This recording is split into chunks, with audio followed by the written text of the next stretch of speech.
আসসালামু আলাইকুম। আজকে নেমুরতুর বাজারে ব্লেজার মেলা নিয়ে আমরা চলে আসলাম। আমাদের এমএ টাওয়ার নিউ মার্কেটের সামনে একবারে ডাইরেক্টলি আমাদের এই গেট দিয়ে ভিতরে চলে যাবে আমাদের মার্কেট।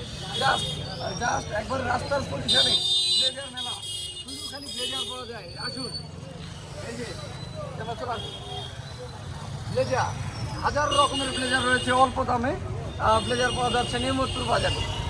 চলে আসুন ভাই, আপনার ভিডিও দেখে আসলে কোনো ডিসকাউন্ট আছে নাকি? অবশ্যই ডিসকাউন্ট আছে, আমার ভিডিও দেখে আসলেই ডিসকাউন্ট হবে, ইনশাল্লাহ ডিসকাউন্ট দিবে। এটা হচ্ছে আমার নানুর দোকান, অবশ্যই এসে আমার পরিচয়টা দিবেন, ইনশাল্লাহ 200 কম রাখবে, ডাইরেক্টলি 200 কম রাখবে আমার দাদু। ওকে ভাই। ব্লেজার মেলা এই প্রথম নেমুরতুর বাজারে ব্লেজার মেলা চলতেছে। আমাদের মাসুদ ভাইয়ের দোকান, মাসুদ ভাই, ঠিক আছে? হ্যাঁ ঠিক আছে। আসসালামু আলাইকুম।